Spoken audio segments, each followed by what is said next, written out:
Welcome to another organic backyard gardening video. Today I'll be sharing with you some valuable tips on how to transplant your tomato seedlings into the garden. Transplanting tomatoes can be a tricky process, but with the right techniques, you can ensure that your plants are thriving and produce delicious, juicy fruits. So grab your gardening gloves and get ready to learn how to transplant tomatoes like a pro.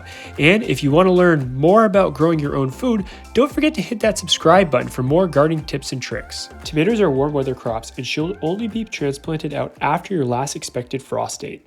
Before transplanting, the tomatoes should be properly hardened off. If you grew them inside, put your transplants out a week or two before planting them out. Each day give them a little bit more time outside and don't expose them to direct sun for the first couple days. Typically when you buy them at nurseries, they'll be sitting out for a couple weeks outside of the greenhouse, properly hardened off. These tomatoes are in soil blocks, so they are not root bound. However, if you do buy transplants from a nursery, make sure that their roots are not circulating. If they are, I'll show you a trick on how to remediate this when transplanted. The next part is soil prep. You want to make sure that your bed has a lot of organic matter. At the end of last growing season, I put compost on this bed. Next is spacing. I like to space my tomatoes at 1 per 4 square feet. This works especially well for determinate varieties. Now, if you're growing indeterminate varieties, which are the vine type, you can potentially plant them closer. So this is a 4x8 raised bed. And now I'm just gonna draw some guidelines. I'm gonna draw 8 squares so I know where each 2x2 square is.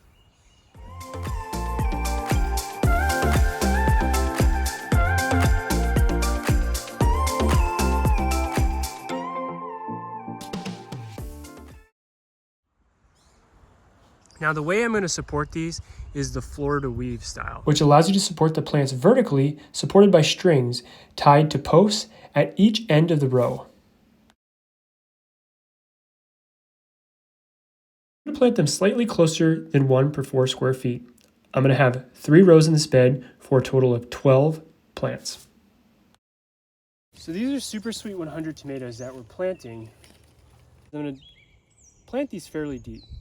Now, most vegetables, when you transplant them, you want to transplant them and keep the soil right at the base. You don't want to bury the stem. Now, tomatoes are a little bit different where they will start to sprout roots outside of their stem if they're buried in the soil. So you can bury them fairly deep in the ground. And there's 2 ways you can do this. You can just dig a big hole and stick them in, cover them up, and then trim some of the lower branches. Or you can also do this other method, which I'll show you, is where you lay the tomato on the side, dig a trench, cover the stem, and then gently stick the top up. So I'll do both methods and show you how this works. Now I'm digging a fairly deep hole here with my trusty trowel. I'm gonna dig it about 6 to 8 inches deep. I'm going to take my tomato, add some support on here so the transplants did not fall over. Clip the bottom leaves here.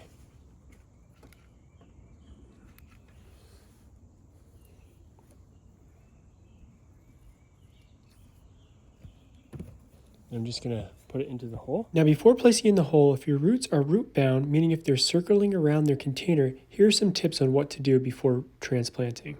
Roots are all balled up. You can help them out by splitting up the roots gently before transplanting them. I do this by using my hands, but you also can take scissors and cut the base of the roots in this example.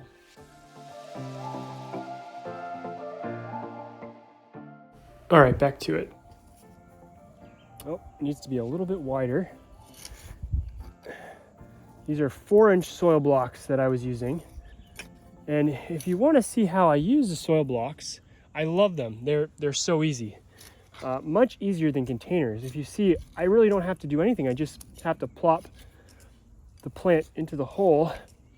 I don't have to deal with containers or root-bound roots. You could see my video I just recently posted on how to use soil blocks. So let's try that. Perfect. So now we're just going to backfill it.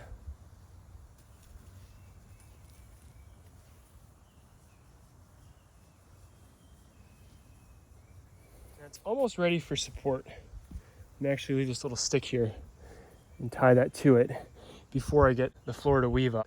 Now, a couple other things to note. I really want to transplant in direct sun because right now the plant is a little bit of shock. It's in a new environment, and if you're planting in shade, the plant is not working as hard. It's actually sunny today. I really wanted to get these in, but I think they'll do okay. Now, how about fertilization? Well, as I mentioned, I put fresh compost at the end of the last growing season. And the way I garden is I feed the soil and that will feed the plants. So I'm the belief that you don't really need to fertilize your plants if you have healthy soil. However, if you do want to give the plant a boost during transplanting, I do recommend a fish and kelp blend fertilizer. So this is a water-soluble nitrogen-based fertilizer, and give them a little bit of a boost to help out with that transplantation shock. You put about a 1/4 cup per 1 gallon of water right into the soil, but you can also use it as a foliar feed until you just wet the leaves, and actually the plants will absorb the nitrogen through their leaves. I just put a little bit in a watering can and put it right around the base of the plant. Okay, so now let's do the trench method. So what I'm going to do is I want the plant to come out right about here. So I will dig the trench starting right here.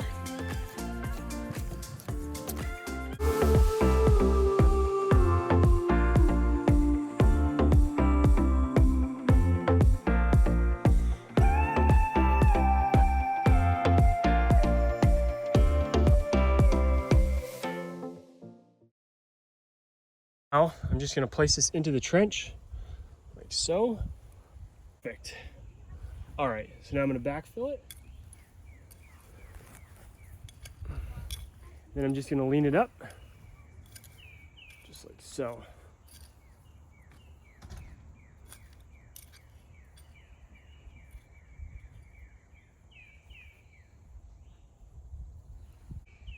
So now what will happen is all throughout here, roots will be growing down. This can be a very strong plant. Now this time you can also mulch. You could use grass clippings, wood chips, dead leaves, or straw. Now the reasons to mulch: it suppresses weeds, it regulates the overall soil temperature, it can help prevent with soil erosion, it improves the soil structure, as this organic matter will give food to the soil organisms to break down over time. All right, and the last step here is watering them in. And I actually did decide to use some fish emulsion just to give them a boost. But make sure you do water them with quite a bit of water. A couple times a day during the first couple days. And make sure you support them with some stakes, or before you put your trellis up or whatever you're gonna do to support them, make sure they are supported, because they will crack. But in a subsequent video, I'm going to show how I'm going to do the Florida weave, and that is probably the most simplest and cost-effective way of trellising tomatoes. See you in the next video. Thanks for watching, and if you're ready to start planting your next spring garden, head over to planbygarden.com. It's as easy to enter your location, selecting your garden layout, and choosing the veggies you want to grow. We'll then do the rest, sending you your personalized PDFs with visual planting schedules, helpful guides, and layout optimized for maximum yields. Get started now and visit planbygarden.com today. You also might be interested in this video on the left, how to prune tomatoes to get an earlier harvest, and this video on the right, which is my most recent.